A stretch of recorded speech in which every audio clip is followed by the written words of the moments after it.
प्रदेश जो अपार संभावनाओं वाला प्रदेश है, उसी प्रदेश में योगी सरकार किस तरीके से काम कर रही है, जो नीतियां, जो योजनाएं, जो परियोजनाएं चला रही है, उससे जनता को किस तरीके से लाभ मिल रहा है, क्या क्या चुनौतियां हैं और किस तरह से काम हो रहा है, उस पर चर्चा करने के लिए हमारे नेक्स्ट सेशन की अब हम शुरुआत करने जा रहे हैं, जिसमें हमारे साथ जेवर से विधायक धीरेन्द्र सिंह जी मौजूद है। मंच पर जोरदार तालियों से उनका स्वागत आप लोग करिए।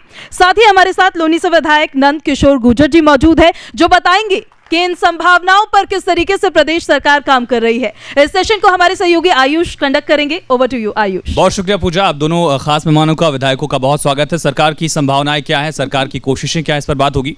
और सबसे पहला सवाल धीरेन्द्र जी आपसे ही है। जेवर 2017 में गायब सा था, अचानक ऐसा क्या कर दिया कि इंटरनेशनल एयरपोर्ट भी वहीं लेकर आ रहे हैं, फिल्म सिटी भी आप लेकर आ रहे हैं। गुर्जर साहब नाराज नहीं हो जाते आपसे? नहीं, हमारे कुछ आप ही ले जाएंगे। हमारे भाई हैं और फिर कहीं तरक्की होती है तो वो उसके कई सौ किलोमीटर के रेडियस के लिए होती है। अगर जेवर में अंतर्राष्ट्रीय हवाई अड्डा एशिया का सबसे बड़ा बनने जा रहा है तो निश्चित तौर से लोनी विधानसभा को भी उसका फ़ायदा होगा। और मेरा कहना तो ये है, बरेली, आगरा, पंजाब के कई शहर, राजस्थान, हरियाणा, इन सभी जगहों को, पूरे उत्तर भारत को अंतर्राष्ट्रीय एयरपोर्ट के बनने से फ़ायदा होगा जी। और वहाँ बहुत सारी अन्य इंडस्ट्री भी ऐसी आ रही हैं, जब रोज़गार का सृजन होगा तो निश्चित तौर से वो सभी लोग उसका फ़ायदा उठा सकेंगे जो इसकी उम्मीद कर रहे थे विगत कई वर्षों से। गुर्जर साहब, लोनी की पहचान थोड़ी सी बदली तो ज़रूर है, लेकिन अभी भी कई बार आपराधिक मामलों को लेकर सवाल उठते रहते हैं कि इनकाउंटर हो रहा है, अभी भी कार्रवाई हो रही है। वो पहचान कितनी बदल पाए आप? और आपने मदन भैया को हराया था लेकिन वो जीत गए, वापस विधानसभा मुलाकात होगी अब। लोनी विधानसभा, ये बात सही है कि क्राइम कैपिटल के रूप में लोग जानते थे, और जिला गाजियाबाद मूवी जो अपराधियों के ऊपर बनी थी वो लोनी के ही ऊपर बनी थी जी। तो उसके लिए एक चुनौती थी हमारे सामने। मतलब हालात ये थे कि आप सोच नहीं सकते कि कोई भी ऐसा रास्ता नहीं था लोनी में कि किसी रास्ते से अगर कोई घटना ऐसी हो जाए कि प्रशासन को जाना पड़ जाए तो वहाँ आप जा नहीं सकते थे।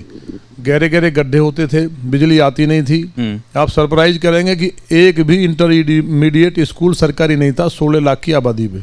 पॉपुलेशन डेंसिटी मुझे लगता नहीं कि किसी भी विधानसभा में उससे ज़्यादा होगी, जनसंख्या जो घनत्व है। बिल्कुल। तो उसके बाद माननीय योगी जी के नेतृत्व में सरकार बनने के बाद, माननीय प्रधानमंत्री जी के आशीर्वाद से आज 2 12वीं के स्कूल ITI चालू करा दी गई है। बेटियों के लिए डिग्री कॉलेज बहुत तेज़ी से बन रहा है। एक भी हॉस्पिटल नहीं था, हॉस्पिटल बनकर लगभग तैयार हो गया है। इतना सब काम कर रहे हैं, जान से मारने की धमकी मिल जाती है आपको? नहीं, अब ये शुरुआती में एक माहौल था, अब तो ऐसी कोई घटना घटी नहीं। धमकी मिली कि नहीं मिली? वो तो आज कोई जो मिलेंगी धमकियां तो उनसे कोई मुझे फर्क तो पड़ता नहीं है, लेकिन वो नेशनल और इंटरनेशनल लेवल पे, कराची से, कई दुबई से, कई बाहर के देश। लोनी की चर्चा आप कराची तक करा दे रहे हैं? नहीं, अब वो जो लोग कर रहे हैं वो तो वो समझे, लेकिन हम सही को सही बोलते हैं। और लोनी का नक्शा बदला है। लोनी के अंदर अब आप देखिए इन्वेस्टमेंट कर रहे हैं उद्योगपति। जो ट्रोनिका सिटी नोएडा की तर्ज पे डेवलप हुआ था, वहाँ से सारे उद्योगपति पलायन कर चुके थे। ठीक है। लोनी के अंदर लोग पलायन कर रहे थे, आज वहाँ का माहौल बदला है। आप अगर जाके देखेंगे तो पहली और अब की लोनी में बहुत बड़ा अंतर है। एक कैपिटल के तौर पर भी देखा जा रहा है इंडस्ट्री की, जेवर को भी और पूरे नोएडा को भी। इस मामले में आपकी कोशिश कितनी कामयाब हुई है धीरेन्द्र जी? और साथ साथ जब भूमि अधिग्रहण का मुद्दा आता, जब ये बड़े काम होंगे, उसके लिए ज़मीन को सरकार को खरीदना होगा, वो प्रोसेस बड़ा रूथलेस हमने देखा था कि किसानों की वहाँ प्रदर्शन की तस्वीरें दिखा करती थी, किसान धरने पर बैठे रहते थे। लेकिन ये दिक्कत लोनी में, जेवर में क्यों नहीं आई? आपने क्या ऐसी कोशिश की कि सब कुछ शांति ढंग से हो जा रहा है? देखिए, ये वही क्षेत्र था जहाँ 2 इंच जमीन के लिए गोलियां चलती थी। भट्टा पारसोल जेवर विधानसभा में ही है, जिकरपुर भी सीमा पर स्थित है जी, और घोड़ी बछेड़ा भी लगा हुआ है जेवर विधानसभा से। तो एक जो जमीन की जंग आरंभ हुई थी विगत की सरकारों में, उसके जो मूल में कारण था वो ये था कि किसानों से औने पौने दामों में ज़मीनें लेकर उसका मुनाफा कमाने वाले और बहुत से इस देश के बिल्डर और वो नौकरशाह और राजनेता थे जिन्होंने अपनी तिजोरियां भरने का काम किया। लेकिन 2017 में प्रदेश में योगी आदित्यनाथ जी का नेतृत्व हम लोगों को मिला और एक उनकी जो सकारात्मक पहल थी किसानों से खुद संवाद करना, उसकी वजह से जेवर एयरपोर्ट का जो सहमति का कार्य था प्रथम चरण का, वह साकार हो पाया। योगी जी ने खुद उनसे मुलाकात की, उनकी समस्याओं को जाना। और उसके बाद आप ये देखिए कि दूसरे चरण में जब सहमति किसानों ने नहीं दी थी, उस वक्त भी योगी जी ने अपने आवास पर किसानों को बुलाया। तो एक रास्ता बना जेवर क्षेत्र में विकास का। और आज मुझे यह कहने में बड़ा फ़ख्र महसूस होता है कि जेवर निवेशकों की, दुनिया के निवेशकों की पहली पसंद बन चुका है। और मैं जब विधायक नहीं था तो सोचता था कि यह पिछड़ा हुआ क्षेत्र कब आगे आ पाएगा। तो एक भावना मेरे मन में थी जब मैं विधायक बना, उसके बाद से एक प्रयास शुरू हुए और आपसी सहमति, किसानों से वार्ता का दौर चला। वो भरोसा कितना बड़ा मुद्दा है, किसानों का भरोसा जीतना। मतदाता का भरोसा आपने जीत लिया, लेकिन जब वापस वहां डेवलपमेंट करेंगे तो कई सारी अड़चनें आती हैं। निश्चित तौर से समय समय पर किसानों की समस्याएं आती रहती हैं, तो उसका निराकरण हम लोग बैठकर करते हैं।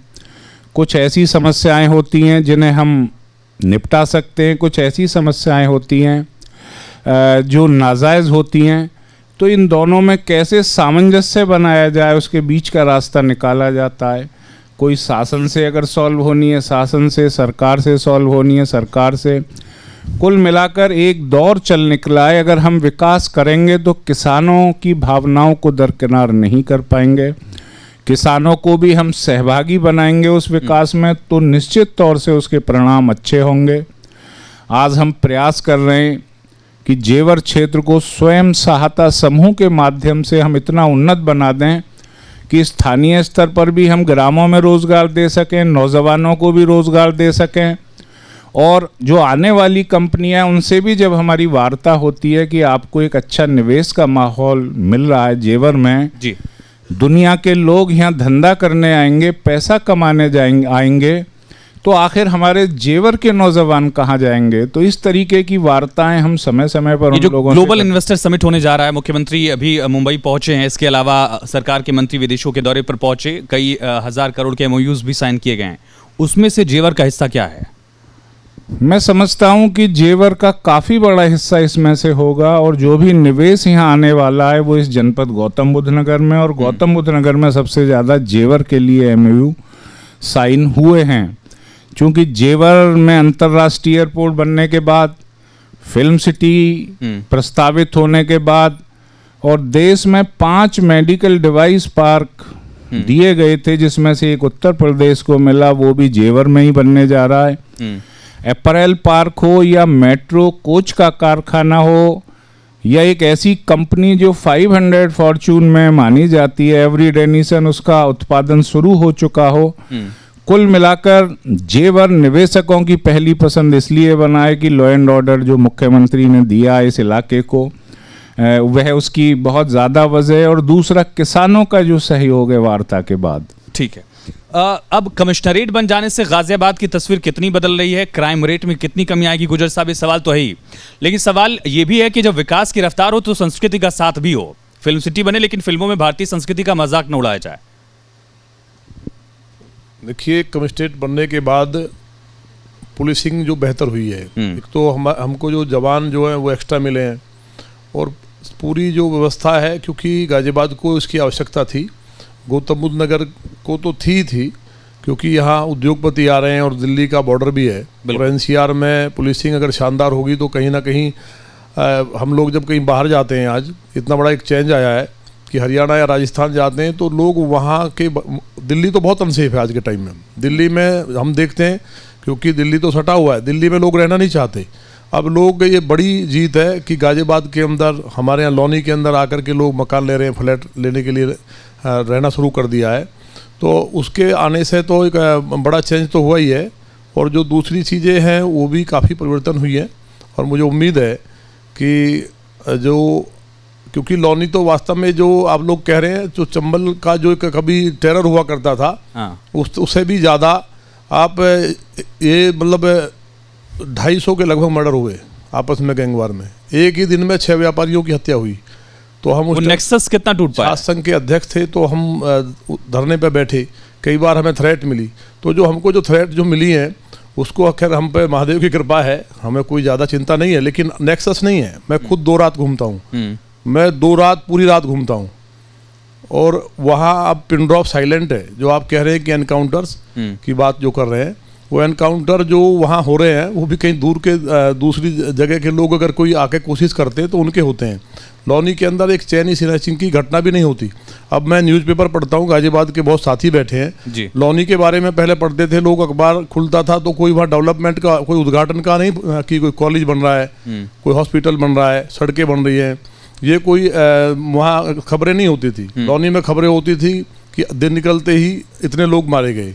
तो लौनी के बारे में जो था वो परसेप्शन बदला है, लेकिन जो एक इमेज थी लंबे समय से वो कहीं ना कहीं जहन में रहती है। और मुझे उम्मीद है कि बहुत जल्दी लोगों का ये परसेप्शन भी चेंज हो जाएगा। और लौनी भी, क्योंकि जिस तरह देहरादून का जो एक्सप्रेस वे जो वहाँ से निकला है लौनी होते हुए, ठीक, उससे बिल्कुल लौनी एकदम दिल्ली का हर्ट होगा। और लौनी के भी जो दिन बहुत खराब जो था माहौल, यानी तस्वीर बदली, तस्वीर भी बदलेगी, दिशा और दशा दोनों बदलने वाले, बहुत शानदार होगा। लौनी के लोग जो विकास की दौड़ में पिछड़े हुए थे, वहाँ के किसान भी और वहाँ रहने वाले लोग जो दिल्ली में किसी रोजगार के लिए या आए थे, उनको भी एक भरोसा होगा और हम लोग उसके लिए कटिबद्ध हैं। एक और तस्वीर बदली है धीरेन्द्र साहब, मुख्यमंत्री आया नहीं करते थे इसके पहले की सरकारों में, नोएडा को अभिशापित माना जाता था। मुख्यमंत्री ने वो तस्वीर बदल दी है, मुख्यमंत्री आते भी हैं, उद्घाटन करते हैं, प्रधानमंत्री भी आते हैं, वो तस्वीर बदली है। पहले कार्यकाल में जो कुछ मिला, अब दूसरे कार्यकाल में उससे आपको आगे बढ़कर देना होगा, क्योंकि जब आप काम करते हैं तो जनता की आकांक्षाएं जो हैं वो और ज़्यादा बढ़ जाती हैं आपसे। निश्चित तौर से जेवर इस देश की इकोनॉमी का एक बड़ा हिस्सा बने और मुख्यमंत्री चाहते हैं कि हम $1 ट्रिलियन इकोनॉमी देकर जो मोदी जी का विज़न है और सपना है 5 ट्रिलियन इकोनॉमी देश की हो, उसे उत्तर प्रदेश साकार करेगा। और इसका एक बहुत बड़ा हिस्सा हम इस जनपद गौतम बुद्ध नगर और जेवर से तय करेंगे। मैं ज़्यादा बड़ी बात नहीं कहना चाहता, जो मेरे मुख्यमंत्री का विज़न है, योगी आदित्यनाथ जी का विज़न है, उस विज़न के चलते आज मैं देखता हूँ कि जेवर विधानसभा इस देश और प्रदेश की जीडीपी का एक बहुत बड़ा हिस्सा तय करेगी। आने वाले समय में जितने भी रोज़गारों का सृजन होगा, उत्तर भारत का नौजवान इसमें रोज़गार पा सकेगा। कुल मिलाकर सर्वत्र खुशहाली होगी और उत्तर प्रदेश की आवश्यकताओं की एक बहुत बड़ी पूर्ति इस जनपद गौतम बुद्ध नगर और जेवर से होगी। क्योंकि जिस विज़न के तहत मुख्यमंत्री जी काम कर रहे हैं, यहाँ उनकी विजिट हो रही हैं, उन्होंने एक उस मिथक को तोड़ा है जिस मिथक के तहत प्रदेश के मुखिया इस जनपद में नहीं आते थे तो एक चाक चौबंद व्यवस्था नहीं रहती थी।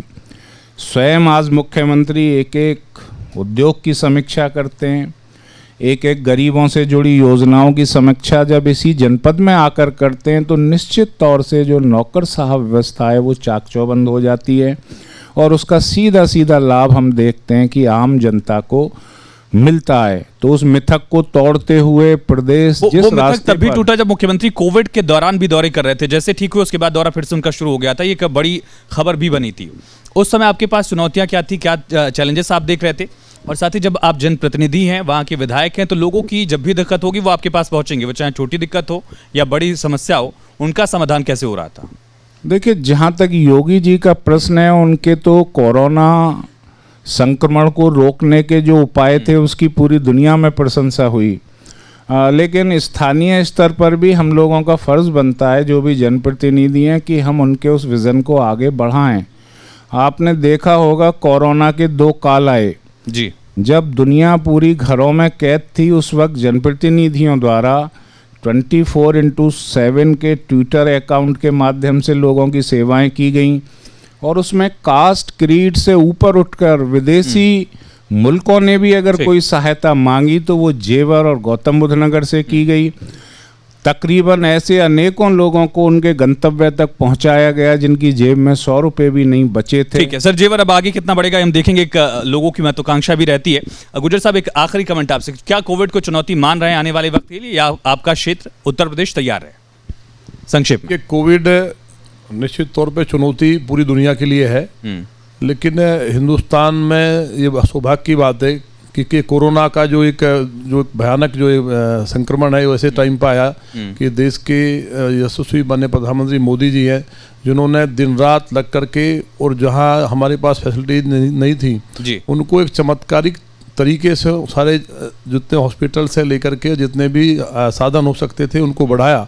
ऑक्सीजन हमारे देश में मिलती नहीं थी, बहुत कम बिल्कुल, उपलब्धता यूपी थी, के उसके कम ज्यादातर बड़े लगातार districts प्लांट में बने subduction plants की, और इसी तरह सुविधा दी उत्तर गई। प्रदेश में भी माननीय योगी जी की लीडरशिप में जी। लगातार उन्होंने खुद इस बात की परवाह न करते हुए, कोरोना उनको हुआ उसके बावजूद भी कोई डिस्ट्रिक्ट ऐसा नहीं बचा, कोई तहसील ऐसी नहीं बची जहां उन्होंने ऑक्सीजन के प्लांट नहीं लगाए, और तमाम वैक्सीन से लेकर के सारी खुद है। मॉनिटरिंग करके, तो उत्तर प्रदेश तो सेफ है ही है, हिंदुस्तान भी सेफ है, और एक फायदा और भी है कि यहाँ हमारे लोगों की इम्यूनिटी भी ठीक है। तो उस बिल्कुल, कारण ये से हम लोग सर बच माफी पाए। चाहूंगा, वक्त खत्म हो रहा है। बहुत शुक्रिया आप दोनों जनप्रतिनिधियों का, और उम्मीद है शुभकामनाएं भी आप दोनों के भविष्य के लिए, आप लोगों के क्षेत्र के लिए, किसी तरह से आप लोगों का क्षेत्र और आप लोग आगे बढ़ते रहें। बहुत शुक्रिया आप दोनों का सर।